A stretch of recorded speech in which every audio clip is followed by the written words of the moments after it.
नमस्कार बच्चों, मैं विक्रम सिंह। सुनाओ कैसे हो आप सब? कहीं नेटवर्क का प्रॉब्लम तो नहीं है या किसी तरह की कोई समस्या तो नहीं है? चलिए देखिए, स्टॉप था क्या? स्टार्ट करो। ठीक है, कोई बात नहीं।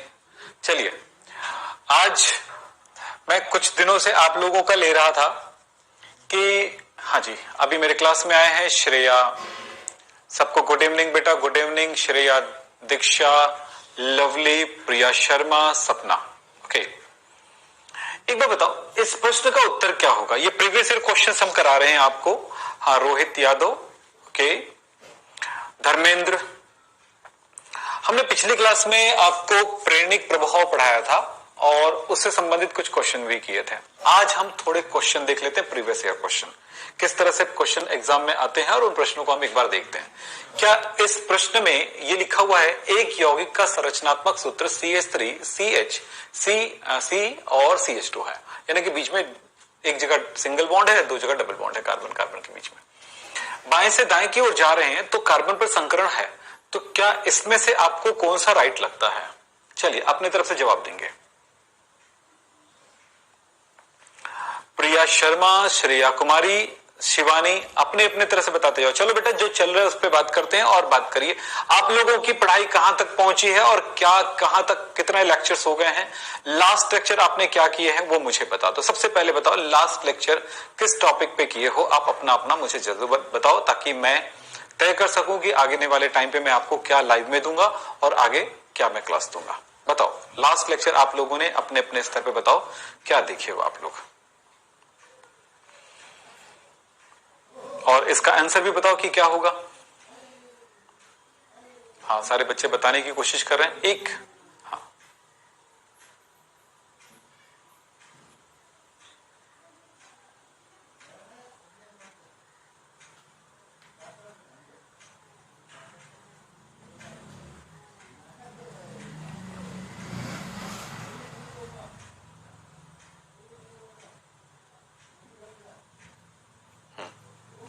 किसने? धर्मेंद्र ने कहा कि सॉलिड स्टेट चल रहा है। ठीक है, किस टीचर का चल रहा है भाई सॉलिड स्टेट आपका? है ना, मैं ले रहा हूं क्लास की, कोई और ले रहा है सॉलिड स्टेट में, ये भी बता दो। जो चल रहा है वो बताओ। और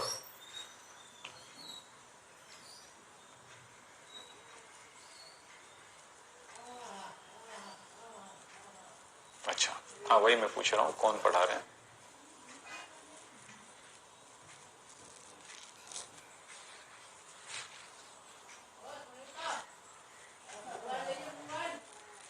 चलिए आगे चलिए, रुको मत जब तक नहीं बोलूंगा। ठीक है, ठीक है।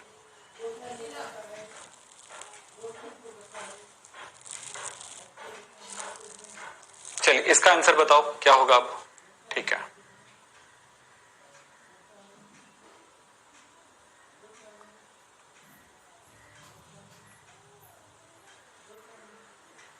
नहीं ये नहीं करा है अभी, और नया क्वेश्चन आएगा, और नया क्वेश्चन आएगा। बहुत सारे क्वेश्चन है, देखो बेटा इस चैप्टर के बहुत सारे क्वेश्चन है जो कराया जाएगा। जो मेरे अपने टॉपिक है मैं उसी पे आपको क्लास लूंगा, जो मैं पढ़ाऊंगा उसमें का, तो इसलिए ये चीज पढ़ाया जा रहा है आपका। ठीक है, चलो बताओ यहां पे।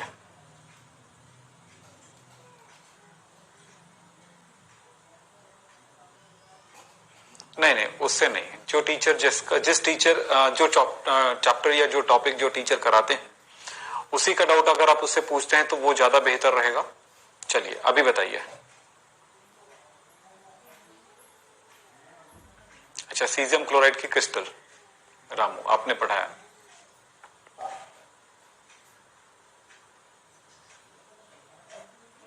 ठीक है, तो मैं अगली क्लास में आप लोगों के लिए जब आऊंगा ना तो एक काम कर दूंगा, सॉलिड स्टेट से रिलेटेड कुछ प्रीवियस ईयर क्वेश्चन लेके आ जाऊंगा, तो आपको भी एक अच्छा लगेगा और समझने में भी एक मौका मिलेगा, एक रिवीजन भी हो जाएगा। ठीक है, चलो ठीक है। तो मुझे ये बात पता कि आपने अच्छा किया है, ये बता दिया करिए आप लोग, जब मैं पूछता हूं ना तो बता दिया करिए।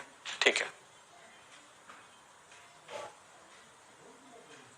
ठीक है बेटा, आप मुझसे किसी और टीचर के बारे में ना पूछें तो अच्छा रहेगा, क्योंकि ये मेरे हाथ में नहीं है ये। चलिए आगे बोलूं। हाँ तो चलिए, इसका आंसर क्या होगा? आपने क्या आंसर दिया है? इस जगह पर संकरण होगा sp3, sp, sp2, sp और sp2। चलिए, ऐसा कौन सा है? सी ऑप्शन है। सबसे बन रहे हैं ना? Very good. अगला प्रश्न है ये,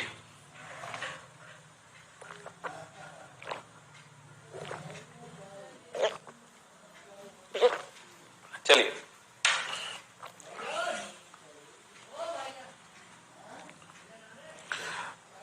भाई मुझे बताना पड़ेगा। तो देखो क्या क्या हुआ है, क्या क्या टॉपिक हुआ है, उसके आधार पे ही मैं आपको सॉलिड स्टेट का कुछ बताऊंगा। अगर आप ऐसे कहेंगे तो ये मुश्किल हो जाएगा मेरे लिए भी, है ना? हाँ जी, बोलिए, इसमें क्या होगा? निम्नलिखित यौगिकों में कौन सा इलेक्ट्रोफिलिक प्रतिस्थापन में धीरे क्रिया करेगा? इसका आंसर आप देंगे। चलिए, फिर इसका आंसर की तरफ हम जाएंगे।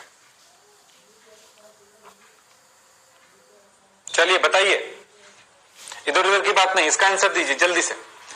निम्नलिखित में कौन सा इलेक्ट्रोफिलिक प्रतिस्थापन में धीरे अभिक्रिया करता है?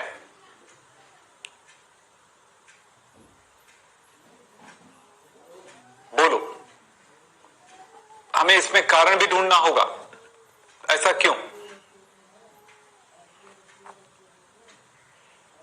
आप सबने पढ़ा है,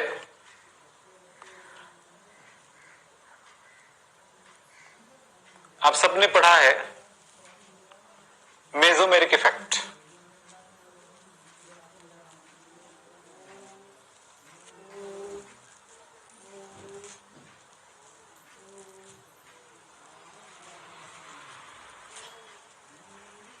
बोलिए जल्दी, आंसर दो, आंसर दो। तो आपने पढ़ा मेसोमेरिक इफेक्ट। मेसोमेरिक इफेक्ट का इफेक्ट पड़ेगा कि प्रेरणिक प्रभाव का पड़ेगा? इलेक्ट्रोफिलिक प्रतिस्थापन अभिक्रिया जो होती है वो किसमें बात कर रहे हैं हम लोग? ये सभी में बेंजीन रिंग से संबंधित है। देखिए, तो एक चीज पे हमेशा ध्यान रखना कि आर्थो पर, मेटा पर और पैरा पर किस तरह का स्ट्रक्चर जो है, कब प्रतिस्थापन की क्रिया होगी, इसको भी हमें समझना होता है। फिलहाल इसको एक बार देख लीजिए, फिर बताइए मुझे क्या आंसर कर रहे हैं। सारे बच्चे कुछ ना कुछ आंसर कर रहे हैं। चलिए ठीक है।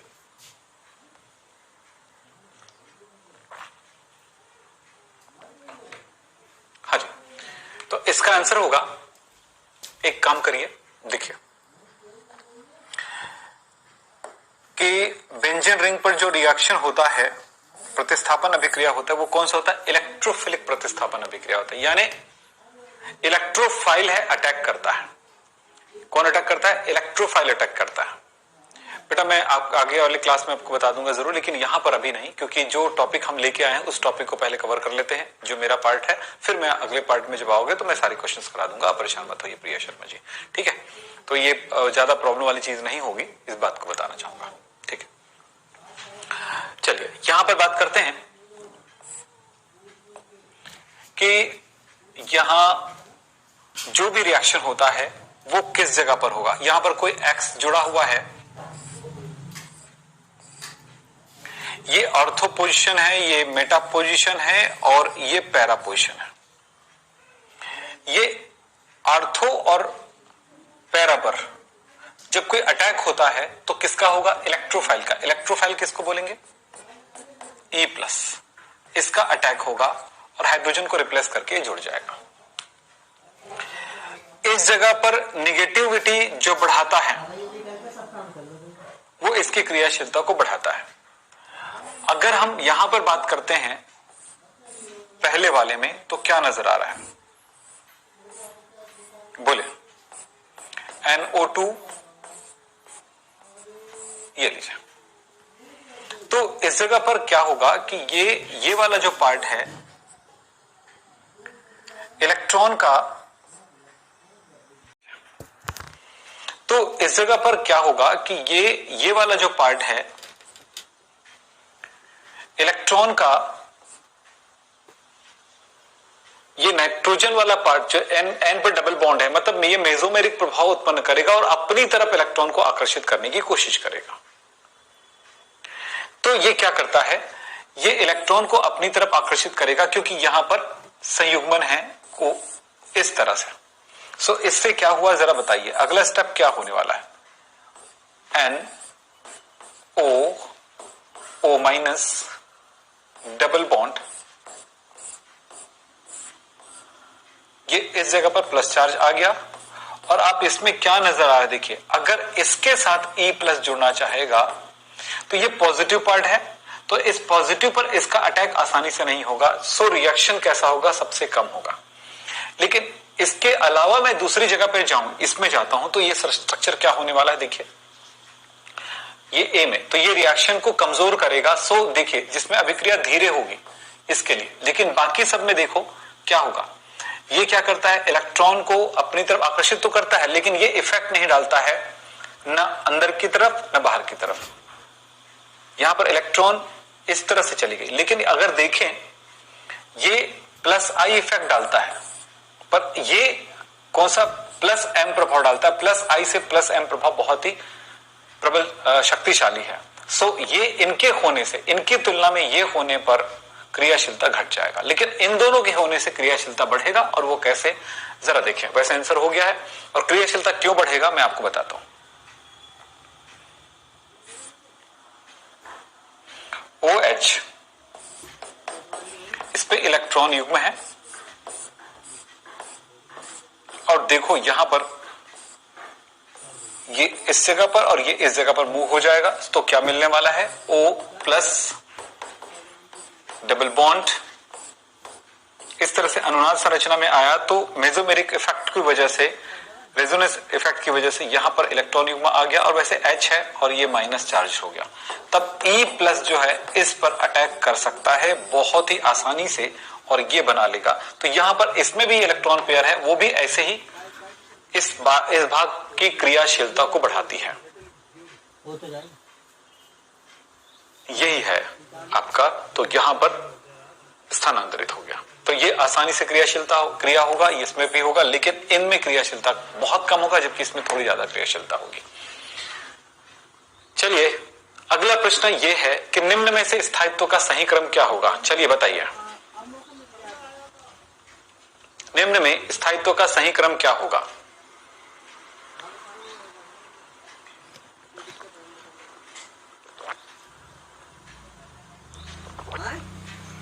चलो इस क्वेश्चन का आंसर दें, क्या क्या चीज दिया है देखिए।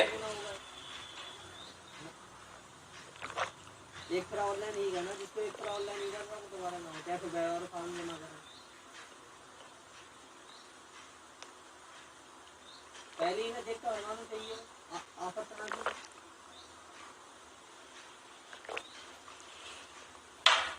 हाँ जी कोशिश करिए।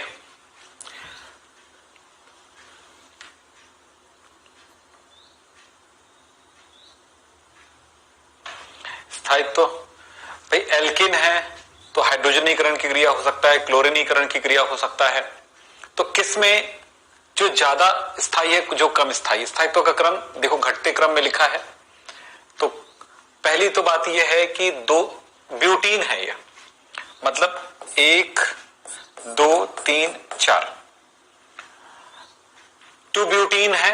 एक तो 1 ब्यूटीन है और दूसरा 2 ब्यूटीन है, ये वाला। अब ब्यूटीन तो ओनली ब्यूटीन है, लेकिन 2 ब्यूटीन जो है 2 प्रकार का होगा। एक होगा ये, और हर जगह पे भाई H है, ये तो आपको पता ही है ना।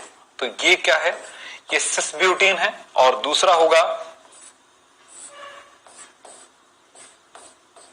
Trans butene. अब अधिक स्थायी कौन होता है सबसे ज्यादा, हमेशा याद रखना है, इसकी ऊर्जा कम होती तो सबसे ये ट्रांस ब्यूटीन है, ट्रांस 2 ब्यूटीन है।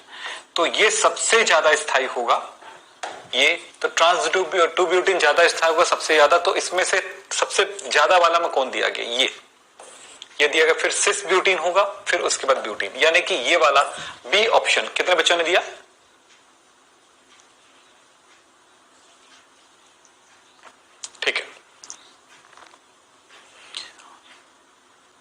गया? चले नेक्स्ट। ये प्रश्न है, विपक्ष टू हेक्सिनल की सही संरचना क्या होगी? अब यहां पर विपक्ष का मतलब होता है ट्रांस, तो ट्रांस ये जो नाम दिया गया उसके आधार पर कौन सी संरचना राइट है, बताइए।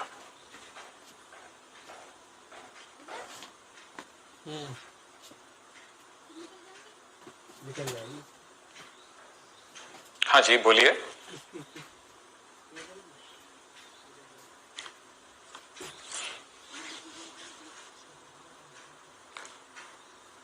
इसमें हम किसको राइट करें?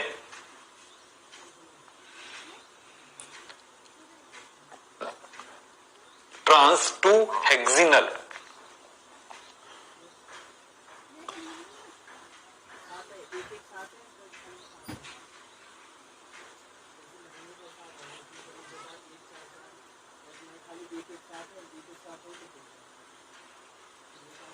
प्रिया शर्मा, रोहित, मयंक, ठीक है,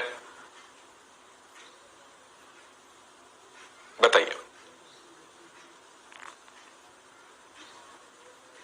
हो गया, चलो काफी टाइम हो गया।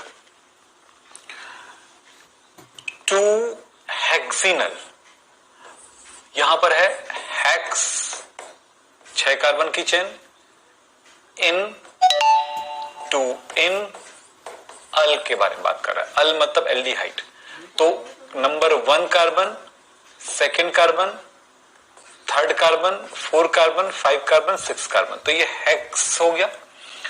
इन दो पर डबल, दूसरे पर डबल बॉन्ड है, और ट्रांस मतलब देखो ये ट्रांस पोजिशन में है। यहां पे 1 2 3 4 5 6 ये भी हेक्सिनल है, लेकिन ये सिस है।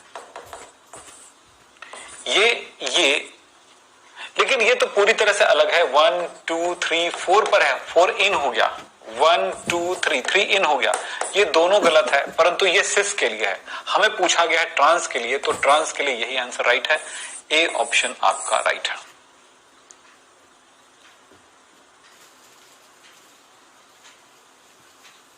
विपास मतलब क्या? विपक्ष लिखा है भाई, विपास नहीं लिखा, विपक्ष, विपक्ष ट्रांस शब्द तो मैंने बोला भी, ट्रांस है ना, ट्रांस को कहते बोलते हैं, ट्रांस को विपक्ष कहते हैं। नेक्स्ट नेक्स्ट, निम्न में से कौन सा किरेल अणु है? चलिए,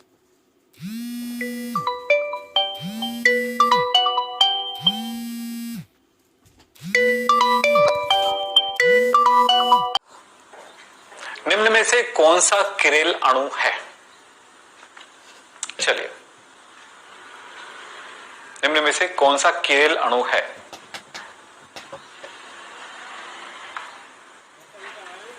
किरेल, किरेलिटी किसमें होगी? बना के देखो और बताओ। चलिए, निम्न में से कौन सा किरेल है? जमीन वाले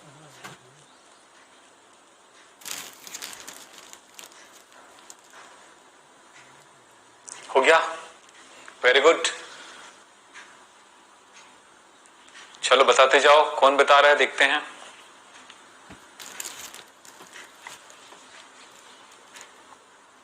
अभी एक बच्चे का आंसर आया, बाकी सारे बच्चे जवाब देते जाइएगा।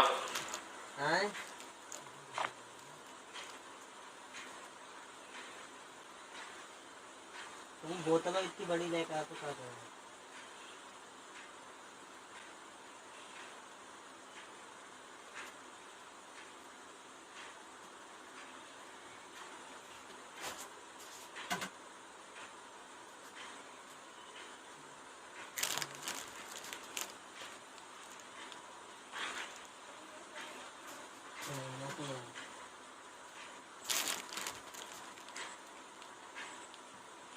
टू आइडोब्यूटुइन, भारत, क्या टू ब्यूटीन, सॉरी क्या टू आइडो ब्यूट्रीन, ब्यूट्रीन। चलिए ठीक है, आगे नेक्स्ट।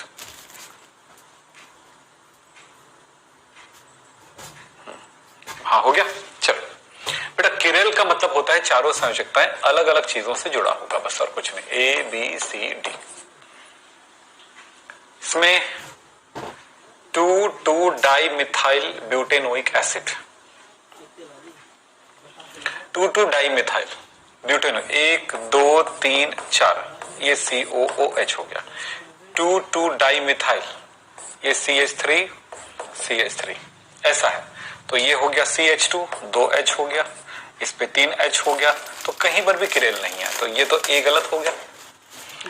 4 मिथाइल, तो आपके पास पेंटेनोइक एसिड 1 2 3 4 5 COOH, 1 2 3 4 5, 4 मिथाइल, यहां पर मिथाइल है, ठीक है। पेंटेनोइक एसिड यहां पर भी कहीं पर भी नहीं है। यहां एक और बात बोलता है, किरेल अणु है 4 मेथिल पेंटेनोइक एसिड, 1 2 3 4 5। यहां पर आप देखो तो यहां पर भी नहीं नजर आ रहा है, क्योंकि यहां पर दो चीजें समान है, ये मिथाइल मिथाइल, यहां पर 2 हाइड्रोजन समान है, यहां पर 2 हाइड्रोजन समान है, तो कहीं यहां पर भी नहीं है। अब चलते हैं, ये भी गलत हो गया, ये भी गलत हो गया। 3 methyl pentanoic acid, 1 2 3 4 5 COOH, 1 2 3, 3 methyl. इस कार्बन पर देखो, ये एक अलग स्ट्रक्चर है, अलग स्ट्रक्चर है, अलग स्ट्रक्चर है, और H लगा हुआ है। सीधी सी बात है, यहां पर है किरेलिटी।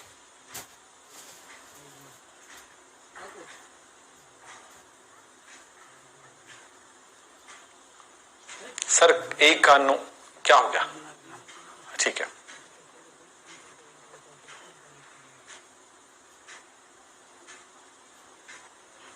ठीक है। नेक्स्ट प्रश्न है ये, निम्नलिखित में से कौन सा यौगिक सबसे आसानी से इलेक्ट्रोफाइल द्वारा प्रतिस्थापित होगा? चलो बताओ।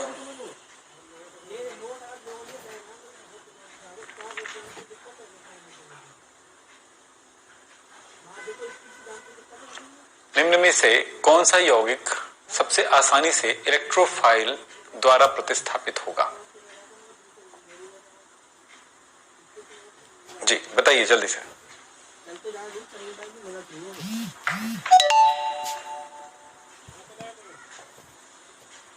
चल जाएगा यार, 2000 को कुछ दूर तो रह ना, क्या दिक्कत है?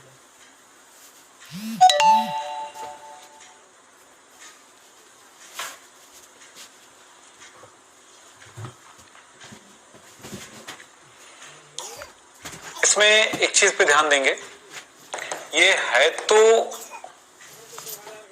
क्या चीज, यहां पर सिंगल बॉन्ड, ये सिंगल है तो ये डबल है, तो यहां पर आप देखोगे तो इस तरफ मेसोमेरिक प्रभाव कैसा हो रहा है, +M दर्शा रहा है, लेकिन साथ में ये -I भी प्रभाव दर्शा रहा है। तो ये एक दूसरे को कहीं ना कहीं निरस्त करने की कोशिश करता है कि इस जगह को क्या बनाने में, नेगेटिव बनाने में।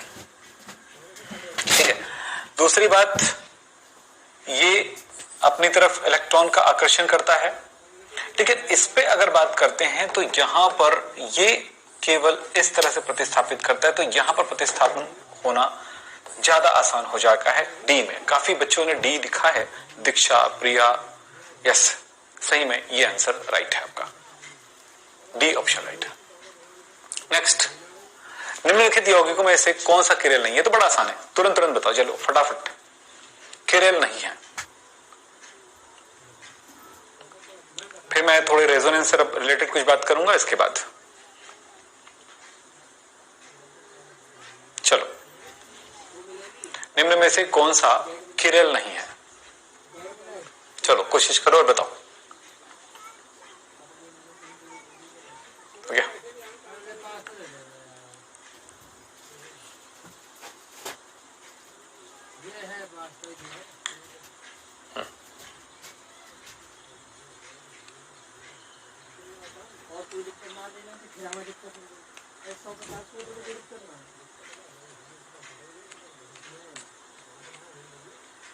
क्या होगा?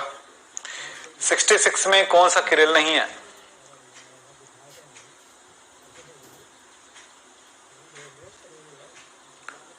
CH2 CH2 CH2 ये साफ नजर आ रहा है किरेल है, यहाँ नहीं है, इसमें नहीं है, इस जगह पे है, 20-70 के जाएंगे। ये किरेल पॉइंट है, इसमें यहां पर किरेल पॉइंट है, इसमें यहां पर किरेल पॉइंट है। ठीक है, चलिए, तो इसका मतलब है ए। ये प्रश्न आसान है, सारे बच्चे जानते हैं इसको।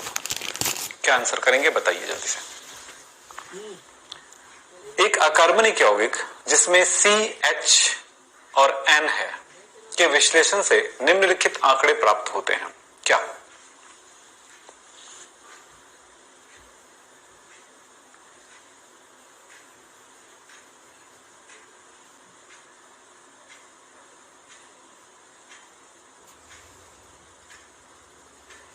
क्या मिलेगा? है ना आसान?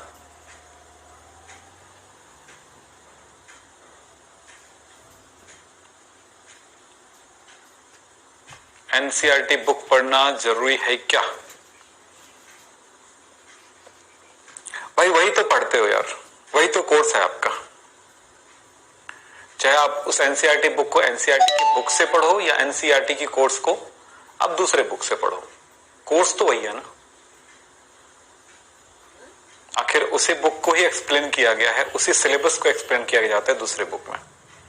जरूरी नहीं है जैसा भी आप चाहें, जिससे आपको समझ में आ रहा है उसमें से पढ़िए, लेकिन हाँ कोई भी टॉपिक ना छूटे, इंपॉर्टेंट चीजें ना छूटे, उसके क्वेश्चन को करना बहुत जरूरी है।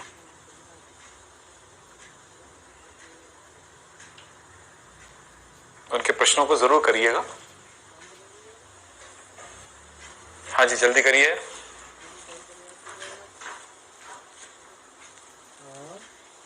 काम पे जाओगे तो टेंशन नहीं होगा। देखो बेटा, कोई टीचर सिर्फ मार्गदर्शन करता है, इसका मतलब ये नहीं होता है कि वो कंप्लीट हर चीज को वो पढ़ा रहा है। सारी चीजों को अगर वो पढ़ाना शुरू कर दे तो कभी 1 साल 2 साल भी कम पड़ जाएगा। इसलिए आपको अपनी तरफ से तैयारी करना है ना। तो ये बात हमेशा ध्यान रखिएगा। आपको इतनी मोटी बुक को पढ़ने में इतने समय लग जाएंगे, समझ रहे हो ना। इसलिए ध्यान रखो कि वो सारी चीजें हम कराते जरूर हैं, लेकिन आपको पढ़ना बहुत जरूरी है। ठीक है, चलो बताओ क्या आंसर करोगे इसमें। हाँ जी, किसका आ गया?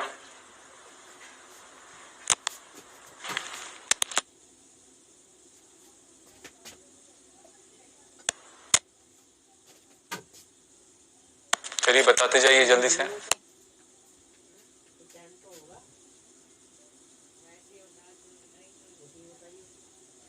और चलेगा और कुछ और बोल। 250 ग्राम वाली चाय नहीं है, 10 वाली कहाँ 5? कौन सी बोतल है, मतलब कि नहीं है, बहुत महंगी चाय है। हो गया, बताइए जल्दी से।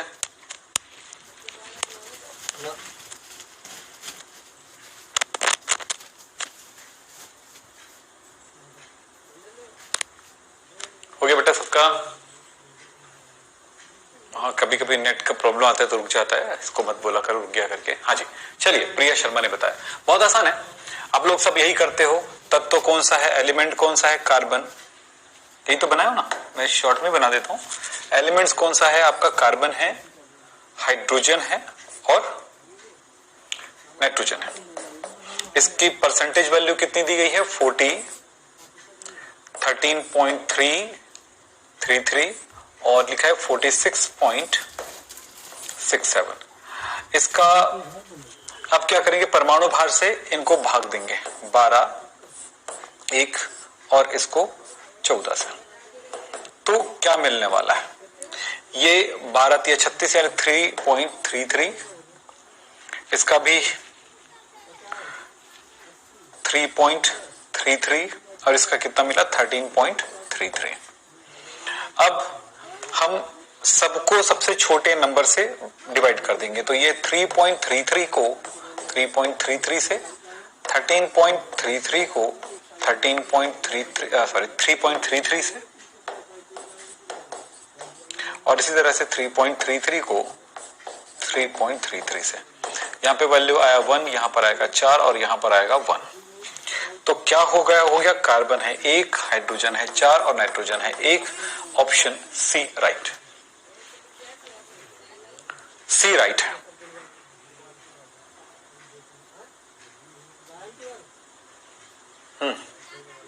कोई भी बुक चलेगा बेटा, परेशान मत होइए। मैं आपको बता दिया हूं ना, सारे बुक एक ही तरह के होते हैं, बस ये है कि अपने लैंग्वेज अलग अलग होता है। जो बुक आपको पसंद आ रहा है आप करिए, कोई ऐसा टेंशन लेके मत चलो कि ये बुक से पढ़ेंगे या ये बुक हमको फेल कर देगा। जैसे अगर किसी ने कह दिया कि भाई इस टीचर से पढ़ो, तो क्या उसी से भी पढ़ोगे? ऐसा नहीं है। हो सकता है कि एक टीचर आपको समझा रहा है, दूसरे टीचर दूसरे स्टूडेंट को अच्छे समझा पा रहे हैं, तो ऐसा होता है। अलग अलग टीचर्स का भी अलग इफेक्ट होता है, वैसे अलग अलग बुक्स का भी अलग इफेक्ट होता है। तो आप अपने हिसाब से कर सकते हैं।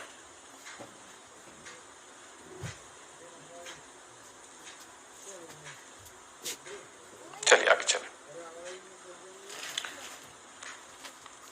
अगला प्रश्न ये आपके पास है। इस प्रश्न में बताइए, निम्नलिखित में से कौन सा क्रम प्रतिस्थापियों के लिए -i प्रभाव के अनुसार सही है? -i प्रभाव किसमें सबसे ज्यादा दर्शा रहा है और कौन? चलिए क्वेश्चन नंबर 68, क्योंकि पहले भी बहुत सारे क्वेश्चन कर चुके हैं तो हमने इन प्रश्नों को देख रहे हैं। चलिए बताइए इसका क्या आंसर करेंगे। -i प्रभाव जानते हो क्या होता है और किस तरह से वो प्रभावित करती है?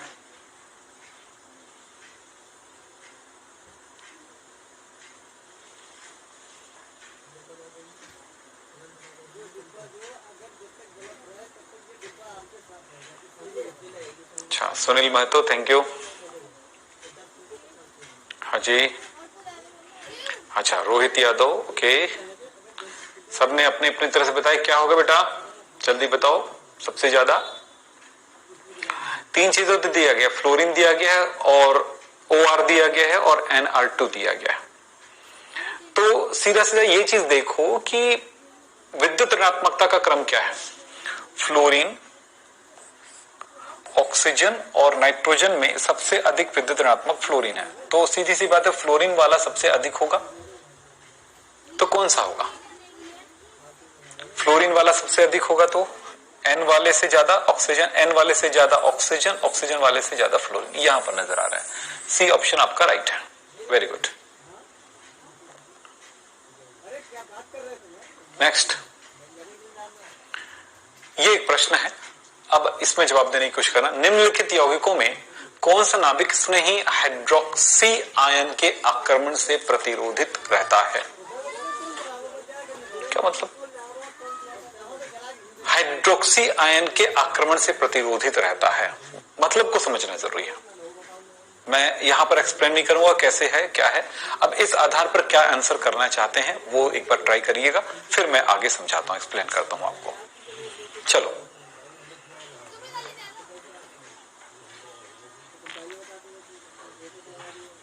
क्या होगा बोलिए।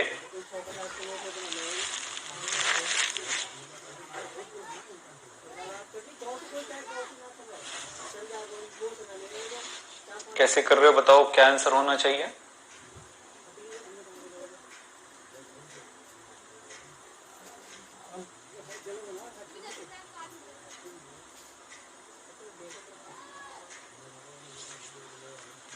हाँ, हो गया। एक बात समझने वाली है कि हाइड्रोक्सी आयन यानी कि OH minus ion, OH minus ion negative है, तो ये अटैक करेगा पॉजिटिव पर यानी नाभिक पर। तो ये नाभिक स्नेही है, जैसे कि यहां पर लिखा भी है, ये नाभिक स्नेही है। तो नाभिक स्नेही है तो उस जगह पर अटैक करेगा जहां पर वो प्लस होगा। दूसरी बात है कि ये अक्सर उस जगह पर अटैक करता है, लेकिन यहां पर अगर इस तरह की संरचनाएं हैं, ये कार्बोनिल कंपाउंड है, तो इसमें आप जानते हो कि इलेक्ट्रॉन इस तरफ शिफ्ट होगा। सो कार्बन और ऑक्सीजन में ये नेगेटिव और ये पॉजिटिव है ना, तो ये अटैक करेगा OH माइनस, यानी जहां पर असंतृप्त हो ये अटैक करेगा इस जगह पर, और फाइनली क्या बनेगा, O माइनस और ये OH इसमें आके जुड़ गया, तो ये कहलाता है नाभिक स्नेही। यहां पर योगात्मक हो रहा है, लेकिन क्रियाएं हो रही है, तो नाभिक स्नेही एक तरह का आक्रमण हो रहा है। अगर हम मिथाइल एसीटेट की बात करते हैं तो क्या होगा, CH3 C double bond O CH3 है, और यहां पर ये चीज है, मतलब इसमें ये क्रिया करेगा या प्रतिरोधित करेगा, मतलब वहां पर क्रिया नहीं करेगा, क्रिया नहीं करेगा। तो क्रिया नहीं करेगा मतलब क्या हुआ, जिसमें से डबल बॉन्ड है उसमें तो होगा, लेकिन जिसमें डबल बॉन्ड नहीं है, सिंगल बॉन्ड है, उसमें नहीं होगा।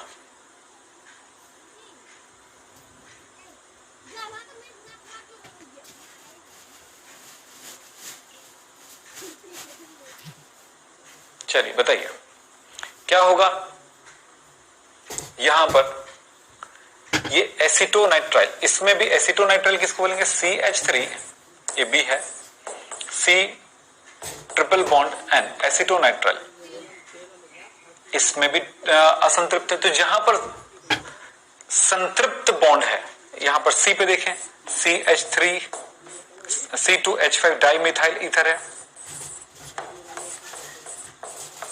डाइइथाइल ईथर ना, वो यहां पर कहीं पर भी आपको डबल बॉन्ड नजर नहीं आ रहा है, ट्रिपल बॉन्ड नजर नहीं आ रहा, तो यहां पर ये क्रिया नहीं होगी, प्रतिरोधित रहेगा।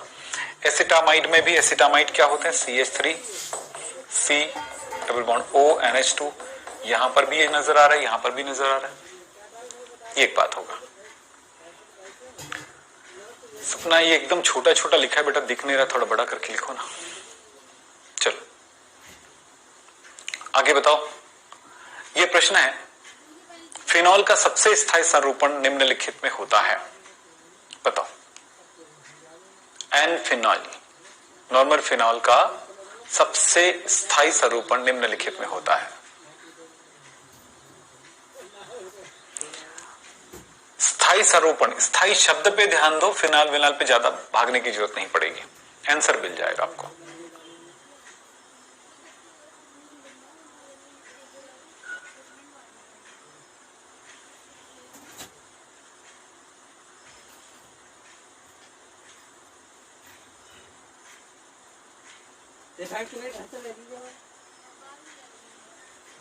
हाँ जी बोलिए।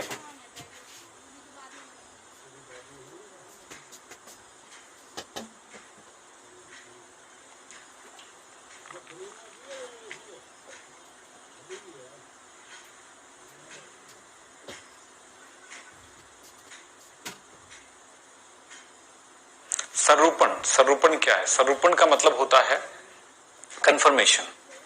एकल बंध के मुक्त घूर्णन से ये संरूपण आती है, और संरूपण आपने पढ़ा होगा, कंफर्मेशन पढ़ा होगा इथाइल में, सॉरी इथेन में, ब्यूटेन में आपने ये देखा होगा, और आपको बताया था साइक्लोहेक्सेन में। कौन बच्चा है, संरूपण पूछा है, रानू सपियंस, रानू सपियंस, रामू सपियंस है क्या, रामू सेपियंस, अच्छा। तो रामू आपने क्या मेरा क्लास नहीं पढ़ा है, जो मैंने पूरी क्लास लिया है बेटा, उसको नहीं पढ़ोगे तो फिर आप ऑर्गेनिक केमिस्ट्री समझ कैसे पाओगे, है ना। ये सबसे बड़ी चीज है, ऑर्गेनिक केमिस्ट्री समझने के लिए इस चैप्टर को बहुत ही गहराई में पढ़ना पड़ेगा आपको।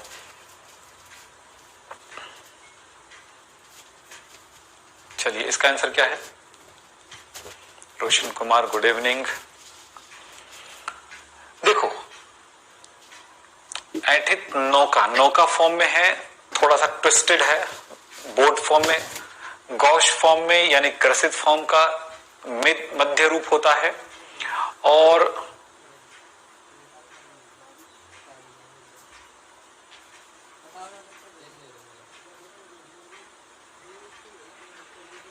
पढ़ना पड़ेगा बेटा, क्वेश्चन तो दिख नहीं रहा यहां पे। शिवानी एक मिनट रुक कर देखता हूं, क्या क्वेश्चन है, बताना है क्या शिवानी, क्वेश्चन हाँ दिख रहा है मुझे, साफ साफ नजर आ रहा है। तो शिवानी आपके क्वेश्चन का मैं आंसर पे बात करता हूँ, थोड़ा सा रुक जाइए, मैं ये कर देता हूँ अभी, हटाना मत ना क्वेश्चन, ये करा देता हूँ, फिर उसके बाद शिवानी आपके क्वेश्चन को कराता हूँ, थोड़ी देर रुक जाइए बेटा, है ना। फिनॉल का सबसे स्थायी संरूपण निम्नलिखित है, ठीक है। अब याद रखना, ग्रसित का ही एक रूप है गॉस, तो स्थायी वही होगा जो सांतरित रूप होगा, स्टेगर्ड फॉर्म होगा। तो स्टेगर्ड फॉर्म को हम लोग यहां पर एक और शब्द देते हैं, प्रतिविचलित, यानी एक दूसरे के अपोजिट। तो ये आंसर इसका सी राइट है। आपने एक क्वेश्चन करा है बेटा, मुझे वो मैं देख लेता हूं एक बार, है ना, ठीक से सब समझ में आना चाहिए थोड़ा सा।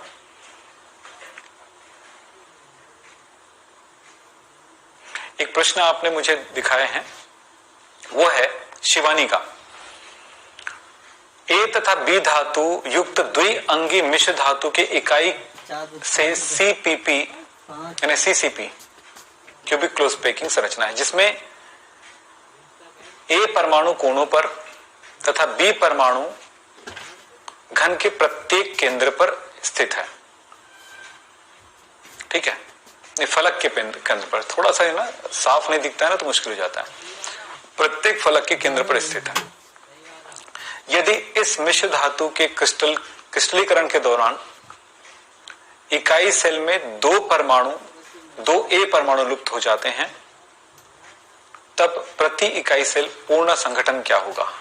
प्रश्न को दोबारा एक बार देखता हूं मैं। ए कोनों पर है और बी फलकों पर है। जरा आपके क्वेश्चन का ये रूप होता है, जरा इसको मैं स्ट्रक्चर वाइज ही समझा देता हूं आपको, बहुत टफ नहीं होगा।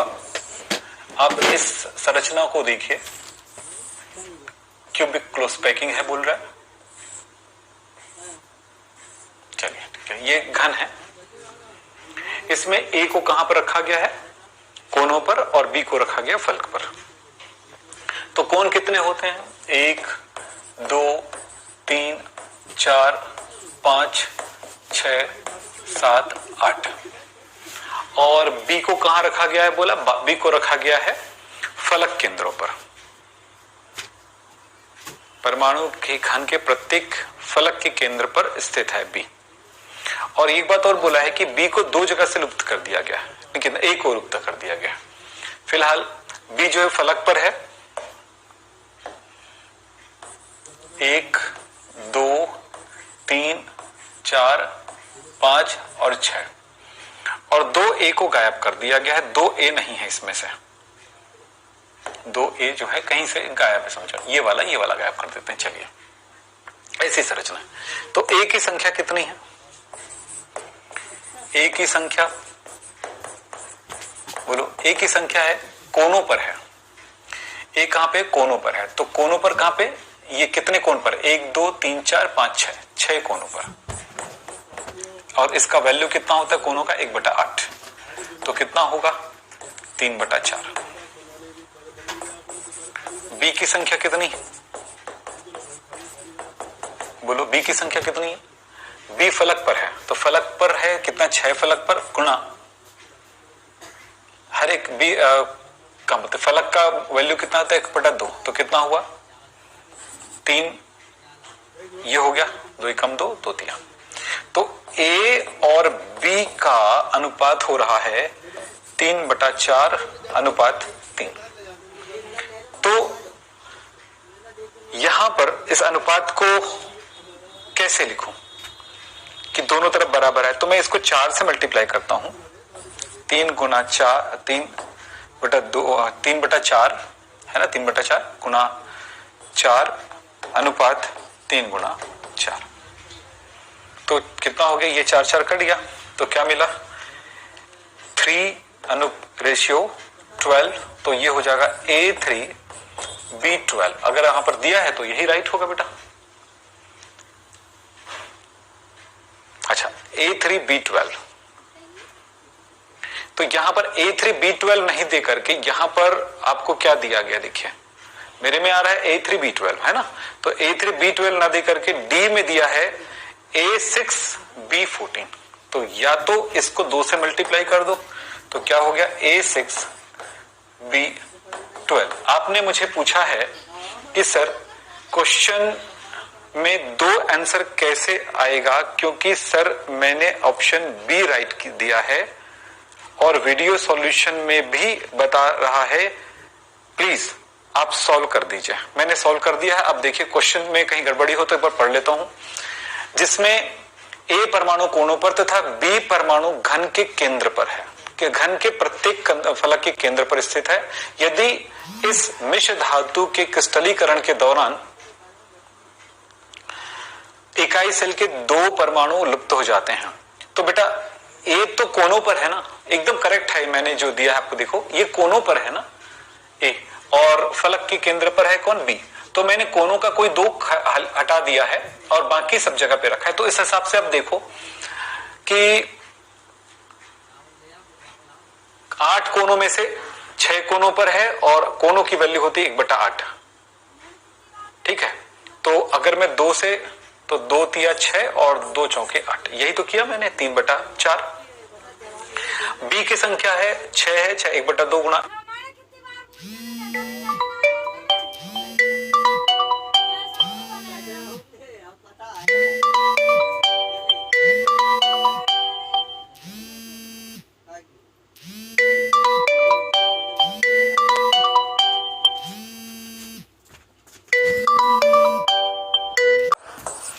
तो 3/4 इस हिसाब से हो रहा है। और आपके में ऑप्शन जो दिया गया है ना, वो ऑप्शन ए, ऑप्शन जो है वो है ए, क्या AB6, बी है AB4 और सी है AB8, जबकि A6 B14 है। शिवानी, चलो इसको अब आगे बढ़ाओ तो। हाँ स्टार्ट। अब देखो, अब शिवानी जवाब दो कि क्या, अब सब शिवानी हाँ या ना कुछ भी जवाब दो तो मैं आपको बताऊंगा। भारती, मैंने इसका आंसर दिया है थोड़ी देर पहले आपको। क्या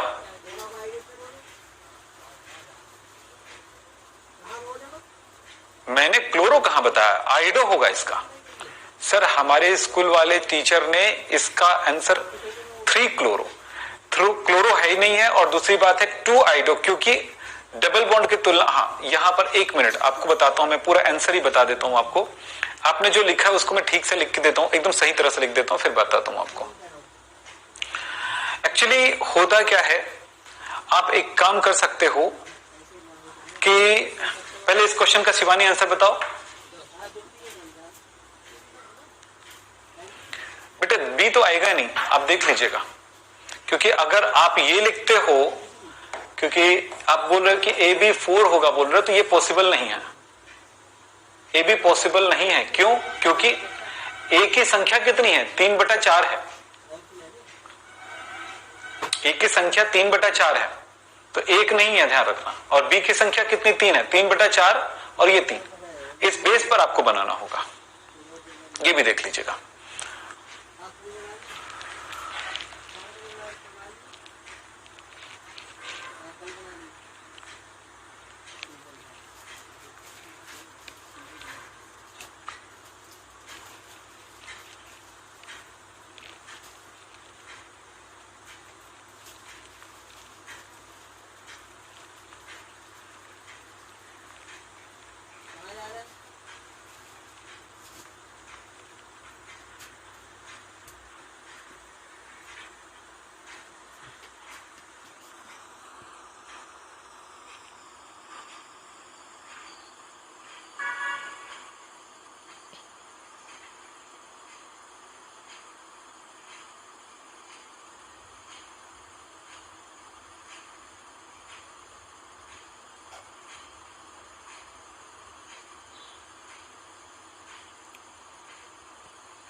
चलिए हो गया, 1 मिनट।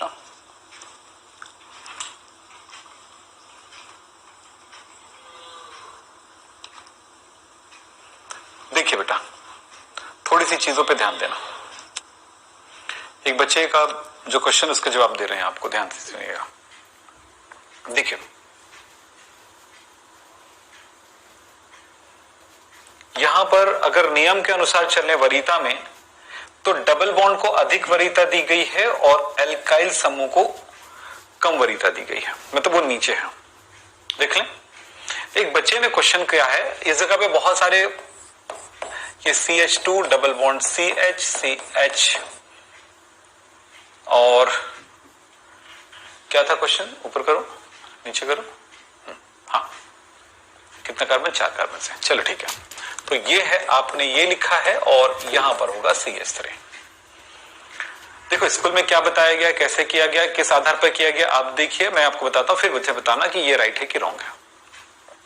अगर वरीयता टेबल को अगर आधार मानते हैं तो उस आधार पर नंबरिंग हमें किसको अधिक वरीयता दी गई, डबल बॉन्ड को हेलोजन ग्रुप की तुलना में। डबल बॉन्ड ऊपर है, देख लीजिए, एल्काइन, एल्किन ये है, ये एल्किन, ये डबल बॉन्ड, तो इसको अधिक वरीयता दी गई है। सो हम नंबरिंग करते समय इसको आधार मानेंगे, किधर से नजदीक पड़ेगा, इसको नहीं। तो 1 2 3 4, इस आधार पर इसका नाम होगा 3 आयोडो और कितना, एक कितना, 4 है, ब्यूट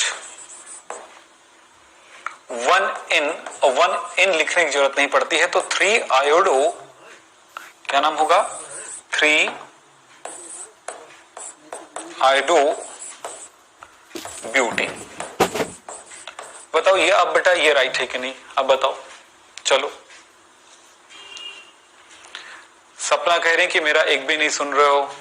बेटा ऐसा नहीं होता है, जो हमारे सामने जिसका चेक दिखता है उसको सुना जाता है, और जिसके बारे में जो टॉपिक से रिलेटेड बातें वो उन्हीं को, ऐसा कुछ नहीं किसी को 4 से भाग, चल क्या थे, अच्छा 4 से भाग क्यों दिए हैं, ये तो बड़ा खतरनाक क्वेश्चन है आपका। पूरी क्वेश्चन को 4 से भाग दिया है सर, फिर 4th आंसर राइट हो जाएगा।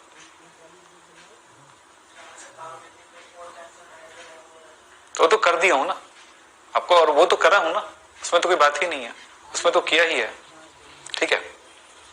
4th आंसर तो राइट ही है।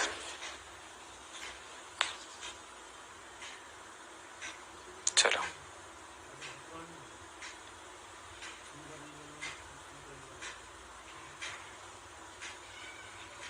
कौन, शिवानी सर डाउट नेट से ऐसा नहीं होता बेटा, ऐसा नहीं है, गलत आप बोल रहे हैं। जो राइट है वही राइट है, दोनों राइट नहीं होता है, हड़बड़ाने से गलती होगी। आप जो सही है उसी पे ध्यान दीजिएगा, इधर उधर पे ध्यान नहीं देंगे, ठीक है शिवानी। और बस, तो आज की बातें यहीं पे समाप्त करेंगे। नमस्कार, धन्यवाद, थैंक यू। नेक्स्ट क्लास में आएंगे, तो नेक्स्ट क्लास में बताइए कौन से चैप्टर से रिलेटेड बात करेंगे।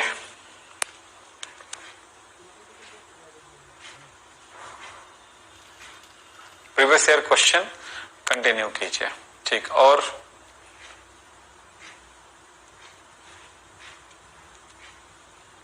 अभी कौन कौन सा चैप्टर हो गया है बताइए, बताइए कौन सा चैप्टर हो गया। सॉल्यूशन चैप्टर, दीक्षा कह रही है कि सॉलिड